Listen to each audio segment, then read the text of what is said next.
Hello বন্ধুরা, এই যে দেখো আমি রান্নাঘরে এসে গেছি।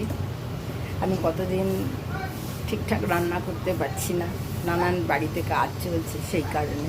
যাই হোক, সেটা তো পরের কথা। শুভ দুপুর, আর তোমাদের জানাই গুরু পূর্ণিমার অনেক অনেক ভালোবাসা ও শুভকামনা।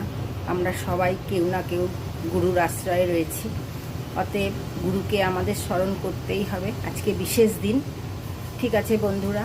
আমিও ডেকেছি, আমিও পোস্ট দিয়েছি, আমিও গুরুকে স্মরণ করছি। ঠিক আছে বন্ধুরা, আমি একটা রান্নার আইটেম নিয়ে আসছি। রান্না খাওয়া তো বন্ধ হবে না, ঠিক আছে? এই যে দেখে নাও বন্ধুরা, আমি ট্যাংরা মাছের একটা আইটেম করছি। ট্যাংরা মাছটা আমি ভেজে নিয়েছি, ঠিক আছে?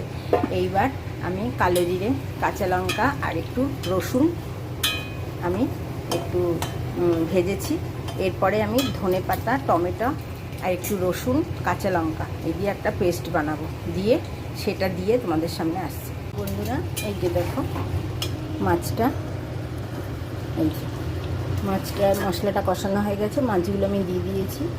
সামান্য ঝোল থাকবে, এর মধ্যে ধনের গুঁড়ো আর জিরের গুঁড়ো দিয়েছি, তোমাদের বলা হয়নি, ঠিক আছে বন্ধুরা? এইবারে এই যে দেখো, এইটা এখন মাছটা দেওয়ার পর একটু 5 মিনিট ঢেকে রাখবো, স্ট্যান্ডিং টাইমে রাখবো, তারপরে একটু ধনে পাতা দিয়ে নামিয়ে দেবো।